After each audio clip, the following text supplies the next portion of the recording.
I know that we're getting really close to the playoffs in the NBA, but for some teams, their offseason is going to start here in the next couple of weeks. And this particular offseason, even though we had a quiet trade deadline, player movement, stuff like that's been a little quiet recently, I think for a variety of reasons, this offseason is going to be absolutely fascinating. And a team I want to start with is a team that we've actually been talking about a lot on the channel lately, and that's the Houston Rockets, because a very interesting situation has developed suddenly in Houston where they're going to have the opportunity to maybe be better next year than they thought initially. And there's some questions flying around right now about kind of what the roster is going to look like because of how well Jalen Green has been playing lately and the possibility of them making the play and what that would mean, for the future of this roster. First and foremost, it gives you some ideas about maybe getting rid of some of the veteran guards, Van Fleet and Brooks, guys they signed to big contracts if they wanted to have a little bit more flexibility, turn those guys into something else. More interestingly, though, there's been some like Alperen Sengun trade rumor buzz out there. Now, to be fair, to be clear, I don't think Alperen Sengun is actually going to get traded. Ime Udoka has said that Jalen Green playing better and the Rockets playing better since Sengun got hurt has nothing to do with Sengun. It's just a different style of play. They've been playing Alperen Thompson and Jabari Smith at the 5 more since Sengun went out, and certainly it has helped them, but he has said publicly like they love Sengun. Okay, all that's fine. But when you play as well as Houston has, and it has been in part because guys have been playing other positions, Alperen Thompson, Jabari Smith playing the 5, and that of course is where Alperen Sengun would end up being playing. It does create an interesting situation for Houston where maybe there is the possibility of them at least looking at what Sengun's value would be around the league, other teams being interested in Sengun. I don't think that's necessarily, going to happen, but I do think there's going to be some conversations, especially depending on how Houston, kind of finishes the year potentially in the play-in or the playoffs. And just in general, that is a roster that I am keeping an eye on this offseason. Speaking of a roster I'm keeping an eye on, the Golden State Warriors, the team that Houston is chasing down, trying to make the play-in and try and kick them out of the playoffs entirely, regardless of what happens in the play-in. As of the recording of this video, we don't know what's going to happen yet.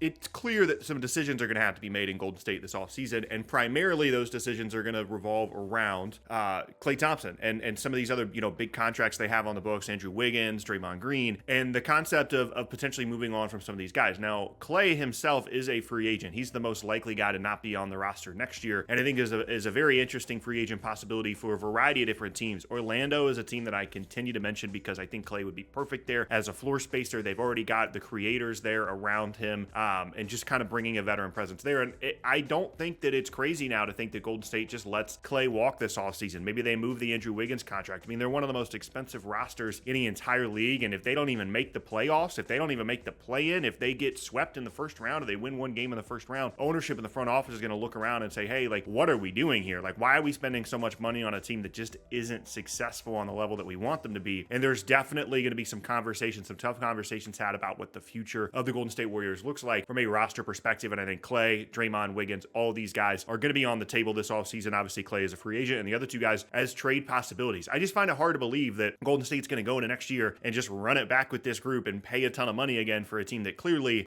is not on the level you want them to be. Now, to be fair, they won the title 2 years ago, but this season has been more indicative than ever of a team that is just not built to compete over the next couple of seasons. Next storyline to talk about here, I think the Trae Young stuff in Atlanta is going to get very, very real this offseason.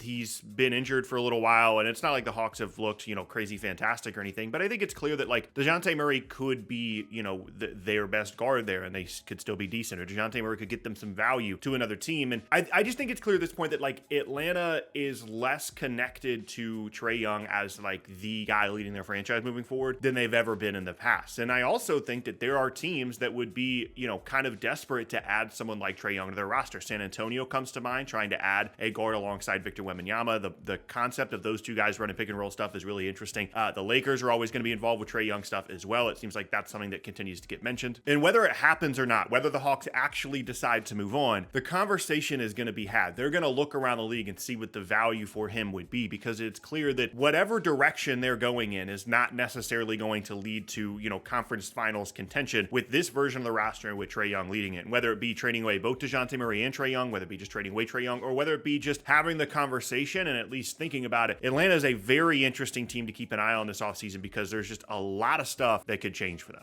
Another team kind of in the same boat here is the Cleveland Cavaliers with Donovan Mitchell, because there's some rumors going around right now about, or not even rumors, I mean, the team has come out and said, oh, we're confident that he's going to sign an extension this summer, and then Donovan Mitchell saying, I don't know what my decision is going to be. He's not really focused on that right now, which to me means it's just going to get weird for Cleveland in the offseason, because I don't think Donovan Mitchell is going to sign the extension. I think that even if he does return to Cleveland, it would be within the context of signing a new extension the following offseason, and he's just going to take the opportunity to be a free agent. And and he knows that he's going to make the money. Just to have some of that flexibility, I think would be something that he would look forward to, right? And if he doesn't sign the extension, Donovan Mitchell is a 2025 free agent. There's nothing Cleveland can do about that. I mean, they could trade him, but there's nothing they can do from a contract perspective unless Donovan Mitchell agrees to sign an extension. And they're going to go into the year with a lot of pressure on them, assuming Donovan Mitchell is still on the team. I think there's going to be conversations depending on how Cleveland does in the postseason this year. I've talked about this in the past, where like a lot of what happens for them in the offseason and for Donovan Mitchell still being on the roster in the future depends on how they perform in this postseason.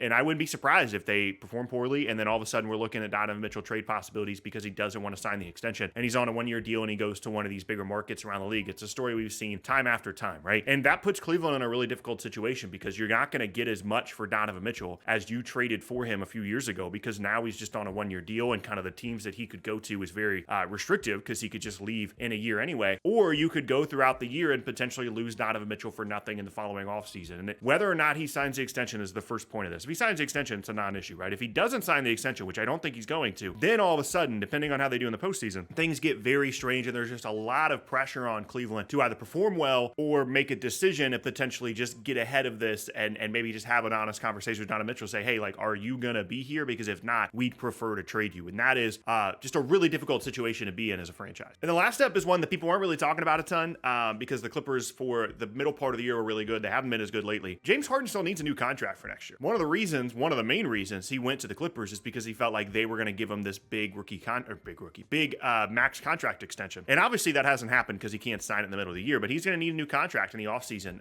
And Paul George is looking for an extension as well. Kawhi has already signed one. But if the Clippers lose in the first round, for example, are they really going to look at this and say, we want to give out a max contract to James Harden and we're going to pay James Harden, Kawhi, and Paul George, even though at certain points of the year they look dominant throughout the season? Do we really want to pay those three guys big money? I'm not saying that they won't, but it's going to be a conversation. And in a universe in which the Clippers don't give James Harden a giant contract, what team is paying James Harden a ton of money? He's still very good, but clearly there's reservations about giving him a ton of money, about making him a primary part of your team, about him getting older. Obviously, it just creates a situation where you would just assume that they would be a big market for someone like James Harden, and the Clippers would potentially have to compete with that with their contract offer. I'm not convinced that would be the case, especially depending on how they perform in the playoffs. And that is a team that obviously they're going into a new building. They're very motivated to make sure the team is good next year, but their roster could look dramatically different next year if, which is definitely a possibility, they have a disappointing postseason run. And I feel like that's one that people certainly aren't talking about enough. And there are more headlines, there are more storylines. We got to talk about the draft. We got to talk about all kinds of stuff once the offseason really gets going. But I felt like kind of we needed a bit of a primer for the offseason, right? We needed to start thinking about some of these headlines, some of these big names, some of these big moves that could possibly happen. And there's a lot of stuff potentially on the table. And I think it's going to get pretty wild, pretty crazy once the postseason is over.